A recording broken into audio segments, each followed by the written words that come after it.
ครับสวัสดีท่านผู้ชมทุกท่านเนาะวันนี้เราจะมาเล่นเกมกันเลยนะครับพี่ฝ้ายสร้างโบโยวันนี้เขาจะไปหมดซีเนาะบวกไปกันเลยเราเป็นคนลาวที่ว่าที่ฟรีนะครับซีเรียสนะครับถ้าใครชอบคลิปนี้อย่าลืมกดไลค์กดซับสไครต์ผมเลยนะครับที่สำคัญอย่าลืมกดกระดิ่งให้ผมด้วยครับไปกันเลยตาที่หนึ่งเราดูไซส์หมัดเลยครับเดินเดิน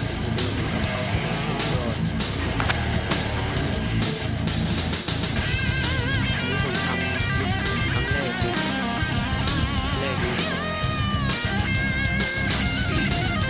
ผมอยู่ห้องปิดเตียนนะครับผมอยู่ในห้องน้ำนะครับ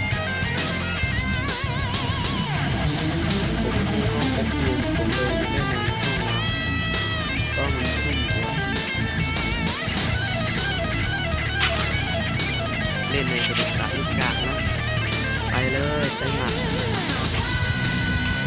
เรื่องคือรอน้องเรื่องดูเรื่องที่เราเรียน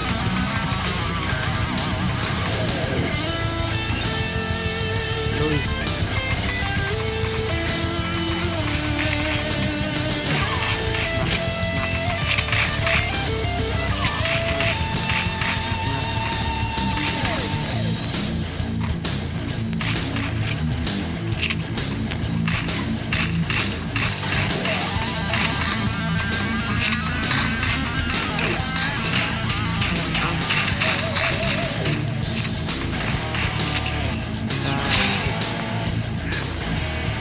โอ้โหไม่โดนหัวมันเม็ดเลยเอาปืนนี้มีหัวมันนะครับ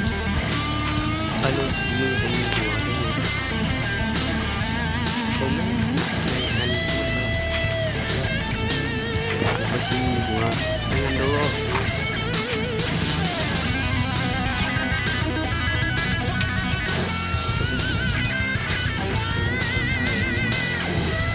ซ่อนแล้วก็มียองนี้หัว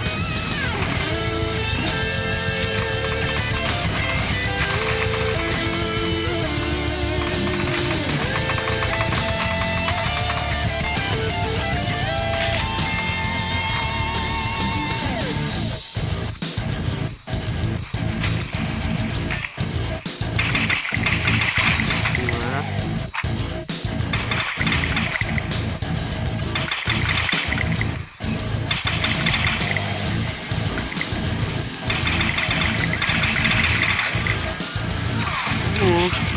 ยังไม่ทันสามตัวผมมีหัวเลยโอ้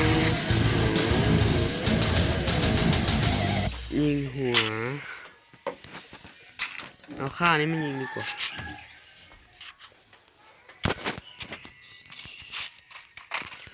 ผมขอหัวนะครับเกมนี้ผมไม่ยิงหัวนะครับชนะคนเกมแล้ว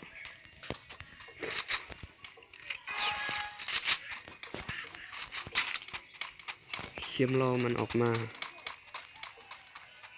ดิ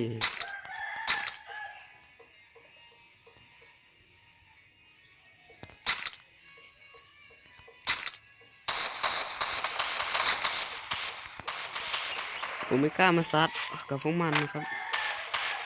เพราะผมมีหัวอย่างเดียว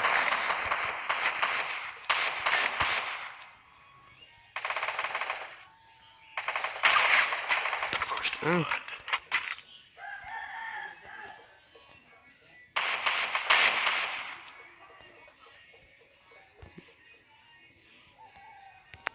มาดิครับ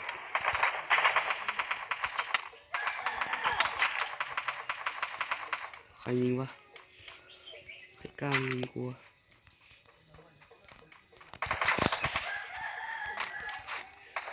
โอ้เห็นป้ายังก้อยเลยกันนะ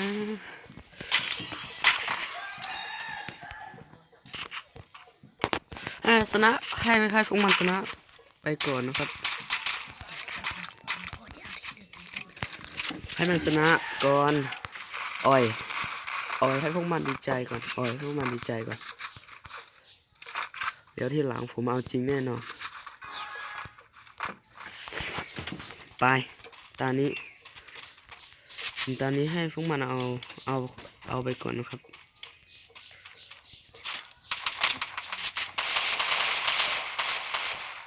ไม่เก่งก็ขึ้นมาซาได้เพื่อนเอ้ย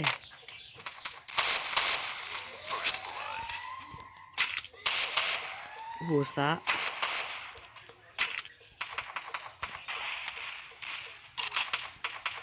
ามากเลย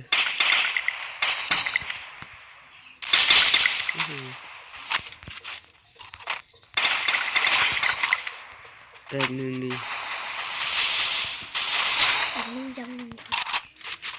ยังหนึ่งตัวเพื่อน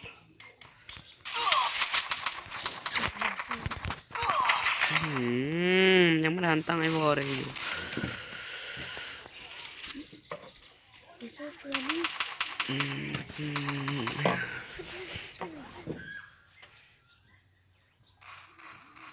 ให้มันชนะก่อนก็ไล่ซูบไล่ทำไมพวกมึงไม่ซูบวะคอยดูอ้าวโหชนะ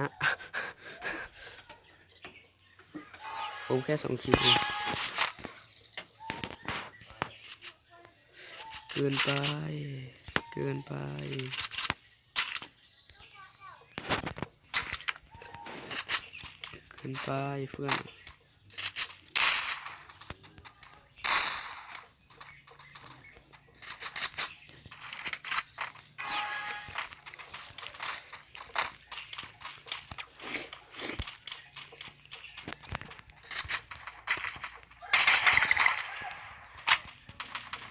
ผมเป็นคนชอบยิงหัว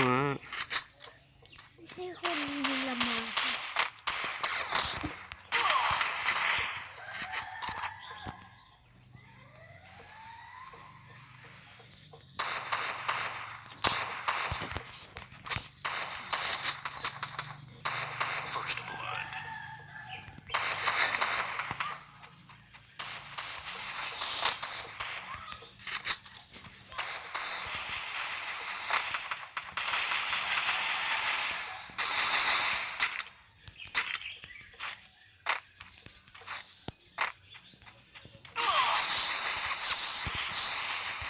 มันมีจังไหนยิงเนาะ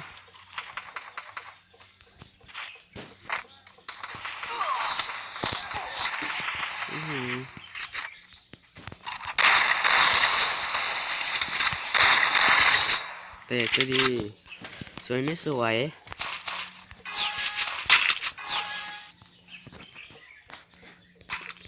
ก็กดเตะเลยท่านผู้ชม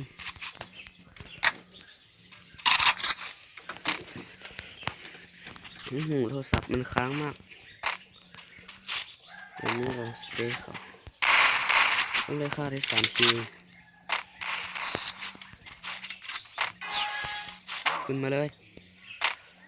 ใครไม่รู้นี่ขึ้นมานี่ตายเร็วเหลือเกินนะแต่ว่าผมรู้ตึกนี้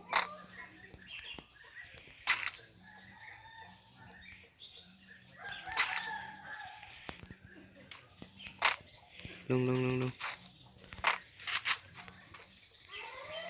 ฮันแน่คิดว่าผมจะไม่รู้หรอ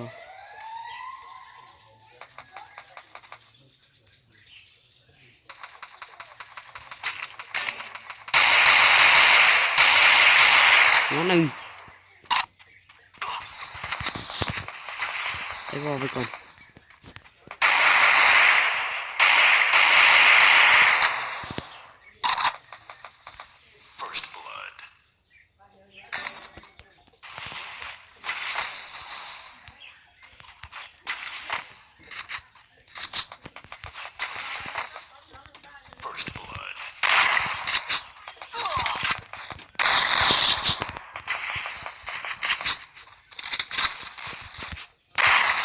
เพื่อนยิงแตกเลย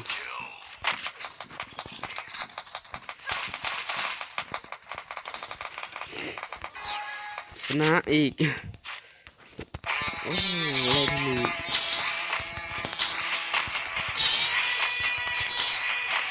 โซ่ที่นี่ให้มันดูโซ่ที่นี่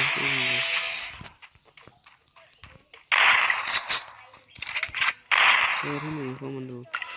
นี่ก็ขอกราบสวัสดีเนาะท่านผู้ชมวันนี้เขาก็มาฟักกันตอนนี้เลยเนาะบ๊ายบาย